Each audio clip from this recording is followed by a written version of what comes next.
Bonjour, Valérie Attia, hypnothérapeute et coach. Je suis ravie de vous retrouver aujourd'hui. Dans cette vidéo, nous allons parler de la gestion des émotions.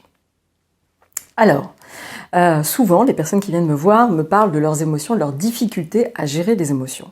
Alors aujourd'hui, je vais vous expliquer un petit peu ce qui se passe quand on a une émotion et aussi comment faire pour mieux gérer ces émotions. Alors, tout d'abord, qu'est-ce qu'une émotion ? Alors, je vais vous donner déjà une définition. Une émotion, ça vient du latin emovere, qui veut dire mouvoir vers l'extérieur. Donc, une émotion, c'est un stimulus extérieur qui vient déclencher, on va dire, des réactions physiologiques et qui est là pour nous faire bouger, pour nous mouvoir. Voilà. Voilà en fait le principe d'une émotion. Alors une émotion, ce n'est pas une humeur, ce n'est pas un sentiment. Une émotion, c'est quelque chose d'éphémère. Ça dure quelques secondes, parfois quelques minutes, mais ce n'est pas amené à durer. Alors ce que je dis souvent, c'est qu'une émotion, alors on va voir qu'il y a plusieurs types d'émotions, mais en tout cas pour une émotion négative, il faut se dire qu'une émotion négative, c'est comme un nuage. Voilà. C'est-à-dire que par exemple, imaginez-vous, vous êtes allongé sur un transat, vous êtes bien, vous êtes au soleil, vous êtes tranquille, voilà, au soleil, vous bronzez un peu, vous sentez la chaleur du soleil sur votre peau, et puis tout d'un coup, un nuage arrive. Vous allez vous retrouver dans l'ombre. Ça va être un peu inconfortable, un peu désagréable. Peut-être que même vous allez avoir froid. Et puis, vous le savez, un nuage ne va pas rester immobile à cet endroit-là. Avec le vent, il va être balayé. Et en quelques secondes, peut-être une minute, il va partir pour laisser place au soleil. Eh bien, une émotion, c'est la même chose. Donc, on le verra tout à l'heure, mais une des clés, c'est peut-être de laisser passer le nuage. Donc ça, c'est pour la définition de ce qu'est une émotion et de ce que ce n'est pas. Alors, les émotions, il existe 4 types d'émotions principales. Il y a la peur, la colère, la joie, la tristesse. Après, à partir de ces émotions, on peut avoir des déclinaisons de différents types d'émotions, comme le dégoût, la surprise, comme l'humiliation, la trahison, le sentiment de culpabilité. Après, on peut en trouver beaucoup. Mais voilà les 4 principales. Alors, vous remarquerez que, hormis la joie, toutes les autres sont des émotions négatives. Ça, c'est un petit peu la mauvaise nouvelle, c'est qu'on a essentiellement des émotions négatives, hormis la joie. Alors, que peut-on faire quand on a une émotion ? Quelles sont les réactions un petit peu habituelles qu'on peut avoir ? Alors, on peut rester immobile, complètement paralysé par une émotion. Ça peut être le cas, notamment quand on a peur. On peut attaquer, par exemple, quand on ressent de la colère, par exemple. Et on peut aussi avoir aussi la possibilité de s'adapter, ce qu'on verra après, quand on va voir la gestion des émotions. Donc on peut être paralysé, immobilisme, on peut attaquer, on peut s'adapter et voilà, c'est ça qui peut éventuellement se passer.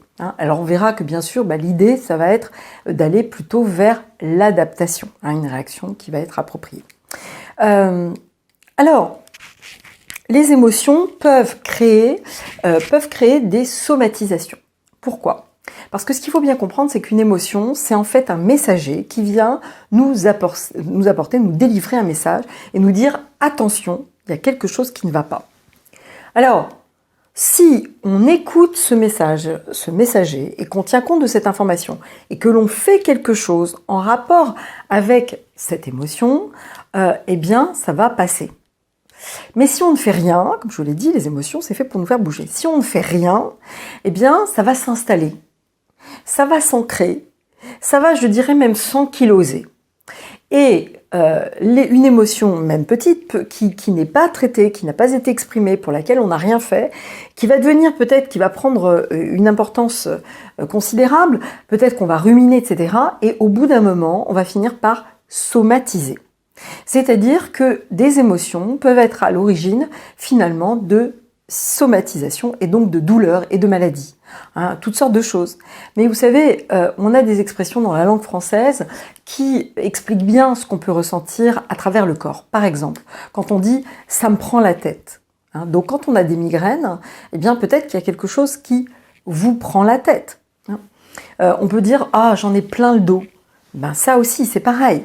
C'est peut-être que vous en avez plein le dos de quelque chose, qu'il y a peut-être eu une émotion à l'origine de ça, une situation. On peut dire ça me casse les pieds, on peut dire j'ai un nœud à l'estomac, j'ai un nœud dans la gorge. Tout ça a une signification. Et je sais que souvent, quand les personnes viennent me voir sur des problèmes de douleur, je vais aller chercher peut-être l'émotion qui est associée à cette douleur. Hein. Voilà.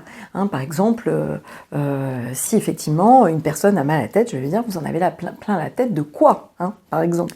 Ça paraît assez simpliste, mais c'est vrai. Bien, alors on a vu qu'il y avait des somatisations possibles, on a vu les réactions possibles, etc. Qu'est-ce qui se passe dans le corps quand on a une émotion? Eh bien, qu'est-ce qui se passe? On a un stimulus extérieur qui va créer une réaction très rapide et on va avoir le corps qui va avoir des réactions physiologiques extrêmement importantes, des libérations d'hormones, etc. Un peu comme pour le stress. Hein, donc des libérations d'hormones, toutes sortes d'hormones. Et donc on va avoir des réactions physiologiques quand on a une émotion. Hein. Donc voilà ce qui se passe en fait physiologiquement.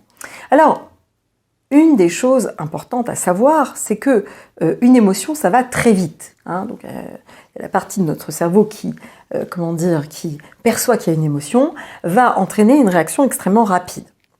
Si on se laisse aller à cette réaction rapide, à cette émotion, et qu'on reste uniquement dans l'émotion et qu'on a une réaction impulsive en rapport à cette émotion, on va sans doute avoir une réaction qui ne va pas être appropriée.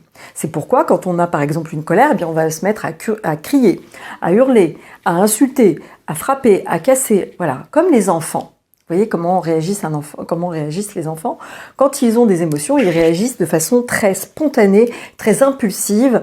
Et voilà, un enfant lui a piqué son jouet, et bien qu'est-ce qu'il va faire? Il va aller le frapper. Voilà, c'est très simple.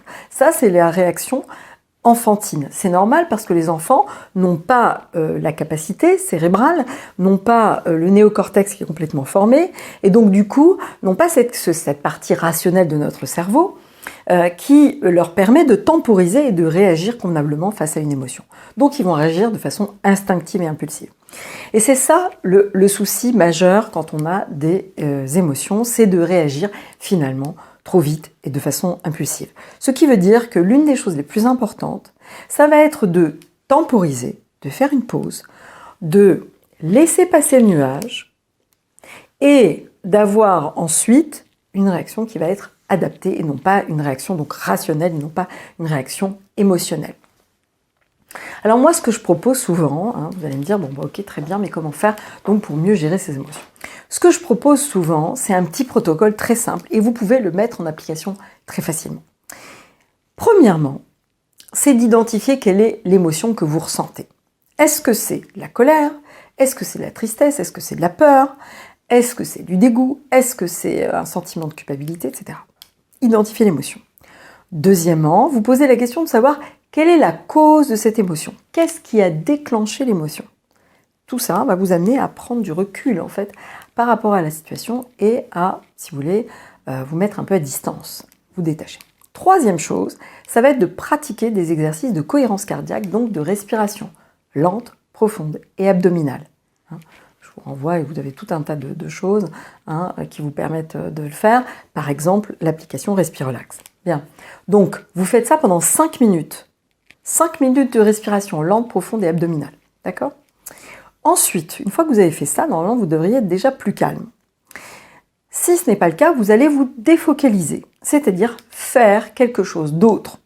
Alors, vous pouvez aller boire un verre, manger un truc, faire une balade, lire quelque chose, écouter de la musique, marcher, appeler un ami, faire du sport, jouer à un jeu, bref, vous faites quelque chose d'autre. N'oubliez pas que c'est comme un enfant, quand on a une émotion, si on est sur le coup de l'émotion, on a des réactions très rapides, très impulsives. Et comme pour un enfant, on va défocaliser un enfant qui pleure et qui nous fait un caprice. On va le défocaliser, on va l'amener à faire autre chose et hop, il va changer d'émotion. Eh bien pour nous, c'est la même chose. Donc, 1, vous identifiez l'émotion. 2, quelle est la cause. 3, vous respirez profondément pendant 5 minutes, lentement, exercice de cohérence cardiaque.